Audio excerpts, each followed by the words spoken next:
Hey guys, Dave Moore, iDaveMoore.com, coming at you with a video today by request, and that is telling you about my rifle. Basically, what I'm going to do is I'm going to go front to back, tell you what parts I use, why I use them, and how they work out for me so far. So, I'm going to start right here at the muzzle. I have the Aries Armor Effin-A MKII comp. It is a adjustable comp. I believe it has 21 adjustable ports all the way around it. There's just a little Allen key screw that you screw in there and it closes that port off. I have a few of the bottom ones closed off now, and the rifle does not have any muzzle rise. It just goes back ever so slightly. So as far as the compensator goes, this is my favorite one. I haven't used a whole lot of them, but I got that, I like it, and I stick with what I like. So the Aries Armor Effin-A MKII compensator. Definitely recommend that. Moving to the side here, I have the Inforce WML. This is the Haley Strategic version, about 200 lumens, and it is momentary on only. I have had to change the battery once so far, and I really don't use it that much, so the battery life isn't the best, so to speak. And a few people have been complaining that they break, that they're not exactly the most rugged. But the way I use my rifle and the applications that I utilize a light on my rifle, it works fine for me because I really don't use my rifle that much. But Inforce WML Haley Strategic version, and that is on, I don't know if you can see it, but it is the Haley Strategic offset thorntail key mod mount. So it's key mod for the handguard, and it tilts the light at a 45-degree angle. I know it's blurry, but it makes it a lot more ergonomic for your hand, ultimately. Magpul MBUS flip up front sight. Everybody has those. That's pretty standard. I do have a white, I don't know if you can see it, a white front sight post there from Blitzkreig components. So if you use your iron sights, that white sight is a lot easier to see. Handguard. I have the Odin Works 15.5-inch K-Mod handguard, and I love this thing. This is what comes on your Ranger-proof carbines, Ranger-proof rifles. It is key mod.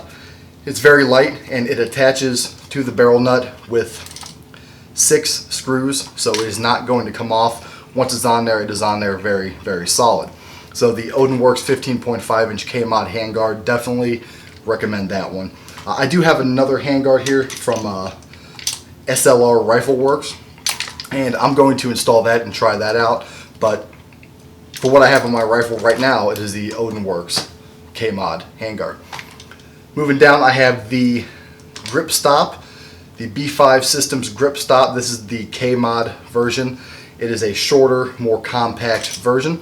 Once again, it is key mod. It just goes right into the little key mod ports of the rifle, and it is a hand stop. I just use it to rest my hand against and give me a little force backward.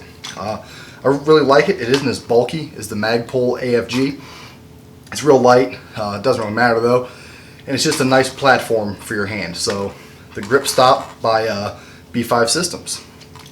Move down, I just have your a Magpul forward sling attachment point. If I want to clip a sling and utilize a 2-point sling, I have that option. Going down, see, the barrel is just a stock Stag Arms barrel. 1 in 9 twist, actually. Wish it was 1 in 8, but this is what I have, so that's what I got. Optic. I just use a Bushnell TRS-25. It's cheap, $80 optic, and I haven't had any problems with it. It holds a 0 very well. The only downfall, and I warn you, is the battery life is garbage. I've changed the batteries out in this constantly. So, battery life, if you really need that 5-year battery life, don't buy this optic. But, for as many times as the battery has died, I just leave it on at all times. As many times the battery has died, the 0 is stayed perfect. I've taken it off, putting it back on, switched the batteries, and I go back to the range, and I ping steel at 120, 130 with no problem. Never had to re-zero it once it's zeroed once. On that, probably the best part is this Alamo 4-star mount. It is the DLOC mount by Alamo 4-star, and it is made for the Bushnell TRS-25. This mount is a 1/3 co-witness mount, and I have to say, the optic is cheap, but definitely don't skip out on your mounts, because this mount has done a world of change for this optic. It has made it look better. it's never going to fall off, and it's just a very solid mount. Plus, it has that 1/3 co-witness, which is exactly what I like. So, Bushnell TRS-25 with the Alamo 4-star DLOC mount. Definitely recommend this optic and those mounts, especially if you're on a budget. The mount is going to cost about as much as the optic though, so that's one downfall, I guess. MBUS sight once again. Charging handle, I have the Rainier Arms Raptor charging handle. It is an Ambi charging handle, and it's kind of become one of the standard charging handles on the market. A lot of people are using the Rainier Arms, and for good reason. It's awesome. You can get a nice solid grip on it every time, no matter if you reach over, reach back, I mean, whatever. It is just an awesome charging handle. Definitely recommend that. Most of you probably already have it anyway. Let's see here. Let's just go right here. I have the Troy Industries Ambi mag release. I am left-handed, so the Ambi mag release was something that I wanted to add, along with the Ambi charging handle. So now I can just eject my mags with my index finger, just like I was right-handed. So that is definitely a plus. I like the Troy Industries Ambi mag release so far. Haven't had any problems with it. Easy to install. A little bit pricey, but I guess that's what you pay for being, or for getting Ambi controls. So Troy Ambi mag release. I have the BCM Ambi Safety selector. Just your standard Mil-Spec safety selector, but just one on each side. About $50. I like it. I do want to get the badass safeties here shortly, but for now, the BCM version works just fine.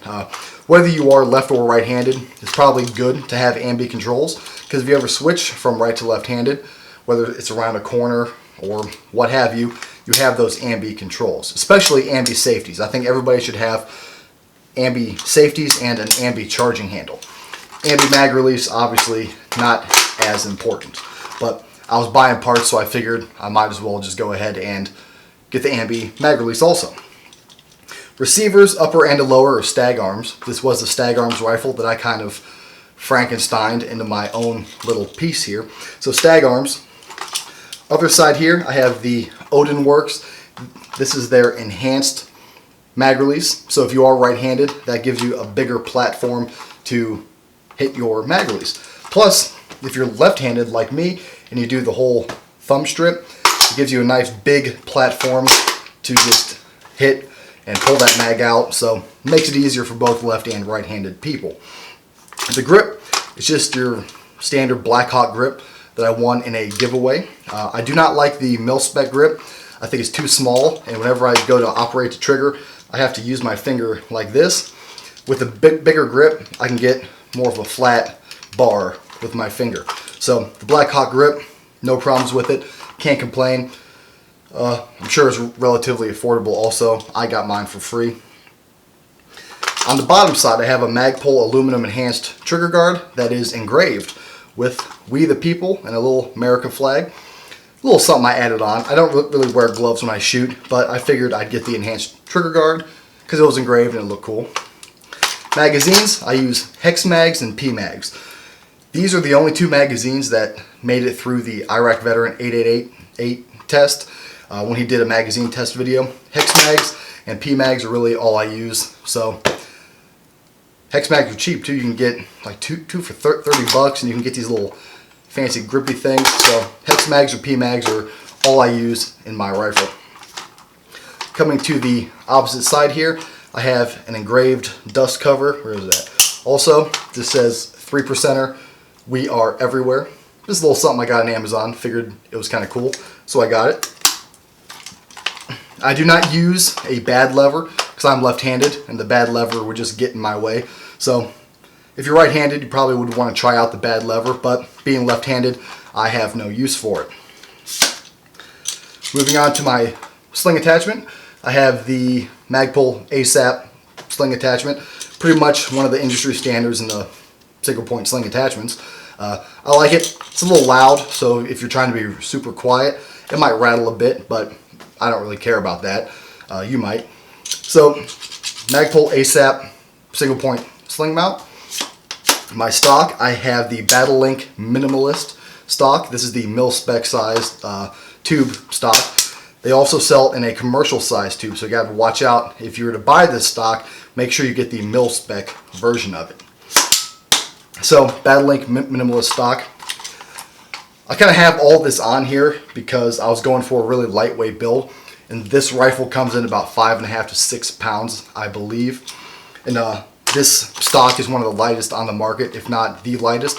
So that's why I went with this stock. Plus, at the time, not a whole lot of people had it. So I figured, well, hey, I'll try something new and see how it goes. As far as the internals go, I use a Mil-Spec trigger. I like the single stage triggers. I do want to eventually get a CMC single stage flat face or a Geisley single stage flat face trigger, but until then I got the Mil-Spec trigger and it works fine for me. All the internals are the just standard Stag Arms, Colt, whichever ones they're using in it. I am going to change out my firing pin to a black nitrided firing pin that I have here. I've heard good and bad things about it. It's really slick, so it's going to not get that carbon buildup. But then I've heard that that coating adds some size, and you might have some problems with it. So I don't know. I might give it a try and just see how it works out. I also do want to get a black nitrided bolt and bolt carrier because that slickness is just awesome, and I think it's something that is just an awesome coating. So I want to try it out. So maybe eventually I will get a American Tactical Concepts black nitrided bolt carrier and bolt, but we'll see, I guess. And that is really it, guys. That's all I really have on here. Buffer spring is a Damage Industries buffer spring. It's a little bit quieter. It's a lot smoother. I can definitely tell it's smoother. $10 little add-on, so I figured I'd just toss it in there and forget about it. So that's it. That is my rifle. That is my Stag Arms Model 2 that I have Frankensteined into my own. If there is one or two parts on this rifle that I would definitely recommend that all of you try out, there's really three that I can think of. That is this Aries Armor Effin-A MK2 comp. This is the grip stop and the Odin Works handguard.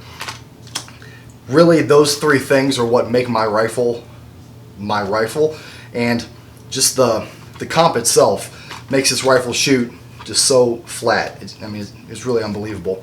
And you know, there's all these comps out there that everybody they try out, and it's like, well, you know, I really don't need to change it because I love the one I have. Oh, there is one thing I forgot. I do have the Odin Works gas block, non-adjustable gas block, just their standard gas block from Odin Works. That's it, guys. That's my rifle, Stag Arms Model 2 for the win. Keep shooting, guys.